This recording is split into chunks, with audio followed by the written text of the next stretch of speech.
साथियों, आज जो मैं एक वीडियो आपके साथ शेयर करने जा रही हूँ उसका शीर्षक है सूरदास द्वारा रचित भ्रमर गीत। सूरसागर सूरदास जी का प्रधान एवं महत्वपूर्ण ग्रंथ है। इसमें भक्ति की प्रधानता है। इसके दो प्रसंग, कृष्ण की बाल लीला और भ्रमर गीत प्रसंग अत्यधिक महत्वपूर्ण हैं। इसके संदर्भ में आचार्य रामचंद्र शुक्ल ने कहा है कि सूरसागर का सबसे मर्म स्पर्शी और वाग वैदग्ध्यपूर्ण अंश भ्रमर गीत है। भ्रमर गीत में सूरदास के उन पदों को समाहित किया गया है जिनमें मथुरा से कृष्ण द्वारा उद्धव को ब्रज में संदेश लेकर भेजने का प्रसंग है। उद्धव योग और ब्रह्म के ज्ञाता हैं। उनका प्रेम से दूर दूर का कोई संबंध नहीं है। जब गोपियां व्याकुल होकर उद्धव से कृष्ण के बारे में बात करती हैं और उनके बारे में जानने को उत्सुक होती हैं तो वे निराकार ब्रह्म और योग की बातें करने में लगते हैं। गोपियां इससे बहुत खींच जाती हैं और उन्हें नाना प्रकार के उपालंभ देकर बहुत ही भला बुरा कहती हैं। उस समय वहाँ पर एक काला भ्रमर उड़ता हुआ आ जाता है। अतः गोपियां उसको संकेत करके ही उद्धव को उल्हाना देती हैं। उन्हें मालूम है कि उद्धव कृष्ण के सखा हैं, उनके दूत बनकर आए हैं। अतः वे सीधे सीधे उनका अपमान नहीं करना चाहती हैं। गोपियों ने भ्रमर के बहाने उद्धव पर व्यंग बाण छोड़े हैं। गोपियां कृष्ण के प्रेम रस में पूर्ण रूप से पगी हुई हैं। अतः उन्हें उद्धव का नीरस योग का संदेश बहुत पीड़ित करता है। वे नाना उपालंभ देकर कृष्ण के प्रति अपने एकनिष्ठ प्रेम में दृढ़ विश्वास प्रकट करती हैं। वे कहती हैं, उद्धव तुम हो अति बड़े भागी, अपरस रहित स्नेह तगाते नाहिन मन अनुरागी। प्रीत नदी में पाँव न बोर्यो दृष्ट न रूप परागी। सूरदास अबला हम भोरी गुर चींटी जो पागी। यहाँ गोपियों ने उद्धव की भाग्यहीनता को भाग्यवान कहकर व्यंग किया है। उनका कहना है कि तुमसे बढ़कर और कौन भाग्यवान होगा जो कृष्ण के समीप रहकर भी उनके अनुराग से वंचित है। गोपियाँ कहती हैं कि हे उद्धव, हम तुम्हारी तरह बुद्धिमान नहीं हैं। हम भोली भाली गोपियाँ हैं। हमने कृष्ण की राह देखते देखते इतना समय बिता दिया। हमें दुख इस बात का है कि हमारे मन की अभिलाषा पूरी नहीं हुई। कृष्ण स्वयं तो नहीं आए बल्कि उन्होंने योग का संदेश और भिजवा दिया। मन की मन ही माह रही, कहिए जाए कौन पे ऊधो नाहिन परत कही। अवध आधार आस आवन की तनमन बिथा सही। अब इन जोग संदेशन ऊधो बिरहिन बिरह दही। गोपियाँ कहती हैं कि उद्धव, तुम्हारे योग का संदेश हमारे लिए बिल्कुल उपयुक्त नहीं है। हमारे मन चंचल नहीं हैं। हम कृष्ण के प्रति एकनिष्ठ प्रेम करती हैं। अब तक जो हम अनेक प्रकार की व्यथा सह रहे थे उनके आने की हमें आशा थी, लेकिन वो आए नहीं और उन्होंने तुम्हारे साथ योग का संदेश और भेज दिया। ये हमारे लिए अत्यंत दुख की बात है। आगे वो कहती हैं कि हमारे हर हारिल की लकड़ी मनक्रम वचन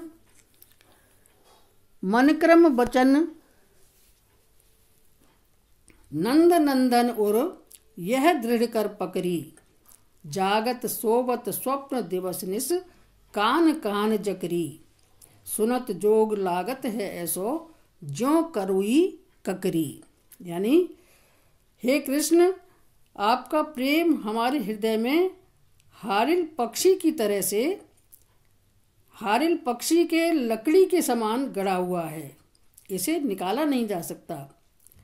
अब इन संदेशों को तुम उन्हीं को जाकर सौंप दो जिन्हें इसकी आवश्यकता है। हमें तो पूरी तरह से कृष्ण के रंग में रंग चुकी हैं और हमें अब इस योग के संदेश की कोई आवश्यकता नहीं है।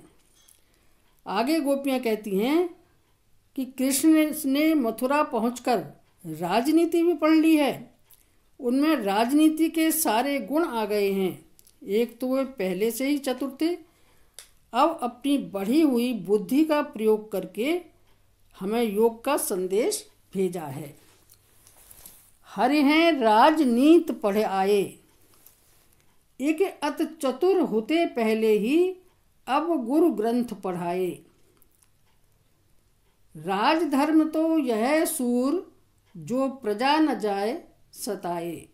यानी राजधर्म तो यह कहता है कि राजा को ऐसा कार्य करना चाहिए जिससे प्रजा की भलाई हो, ऐसे नहीं कि प्रजा को और कष्ट देने के लिए, गोपियों को और कष्ट देने के लिए तुम हमें ये ज्ञान का उपदेश देने के लिए चले आए हो। आगे अनेक प्रकार के उपालंब गोपियाँ और भी देती हैं। बिलग जन मानव उद्धव प्यारे, यह मथुरा काजर की कोठरी, जे आवें तो सोकारे, तुम कारे सुफलक सुतकारे, कारे मधुप भुमारे, जिनके संग अधिक छप उपचत, कमल नैन मनियारे। यहाँ तो गोपियों ने उद्धव के साथ अक्रूर और श्री कृष्ण को भी लपेट लिया है। यानी वे कहती हैं कि इसमें तुम्हारा कोई दोष नहीं है, वास्तविकता तो यह है कि यह मथुरा काजल की कोठरी है। यहाँ सबके मन कलुषित हैं, सभी एक जैसे हैं। भ्रमर का स्वभाव होता है कि वह फूलों का रस पीता है और उड़ जाता है। वही तो कृष्ण ने हमारे साथ किया। इस पद में तो गोपियों ने उद्धव की सारी योग्यता और तर्कपटुता को ही चुनौती दे दी है। रहो रे मधुकर मधुमत बारे, कौन काजिया निर्गुण सो, चिरजीवो कान हमारे। लोटत पीत पराग कीच में, बीच न अंग संहारे, बारंबार सरक मदिरा की, अपरस रटत उहारे। तुम जानत हो वैसी ग्वालिन, जैसे कुसुम तिहारे। तुम जानते हो कि तुम्हें तो ये ग्वालिनें भी वैसी ही हैं जैसे तुम्हारे कुसुम हैं, जिसका रस पी पी कर तुम मतवाले होकर उनके कीचड़ में लौटते हो। हे उद्धव, तुम तो मतवाले भौरे हो जो मदिरा के लिए फूलों के पराग के कीचड़ में लौटता है। हमें भी तुमने क्या वैसे ही कुसुम समझ लिया है कि रस पीकर उड़ जाओगे। इसीलिए वे उद्धव को चेतावनी देती हैं कि उद्धव, तुम्हारा ये योग का संदेश ब्रज में बिकने वाला नहीं है। जोग ठगोरी ब्रज न बिकई है, मूरी के पातन के बदले को मुक्ताहल दई है। यह व्यापार तुम्हारो उदो, ऐसो ही धरो है, जिन पे तेले आए उदो, तिनकी पेट समई है। यानी तुम्हारा ये ठगी का व्यापार ब्रज में चलने वाला नहीं है। हम चंचल मन की गोपियाँ नहीं हैं। तुम जहाँ से ये लेकर आए हो अपना ये व्यापार, तुम उन्हीं को जाकर सौंप दो।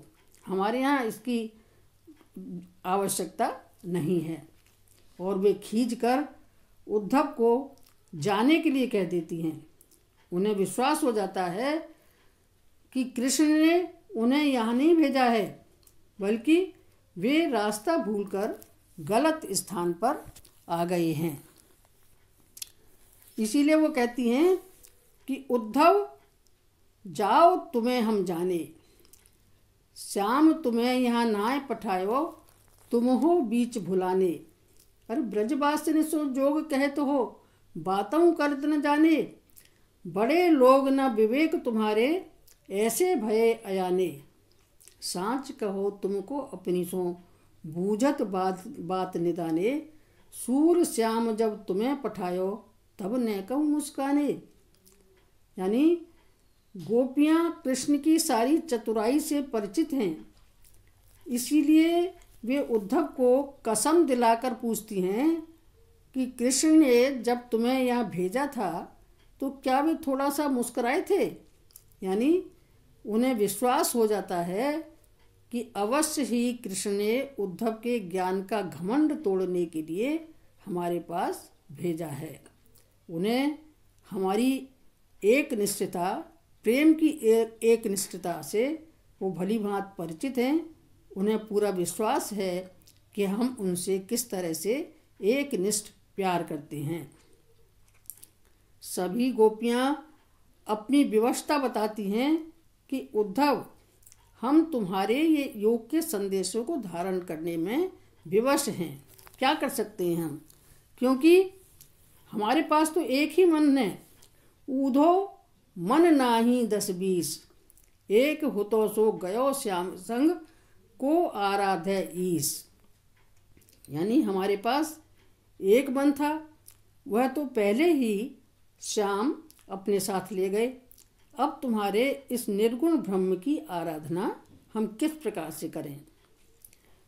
हमारी आंखें तो कृष्ण के दर्शन की भूखी हैं, इसीलिए वो कहती हैं कि आँखियाँ हर दर्शन की भूखी।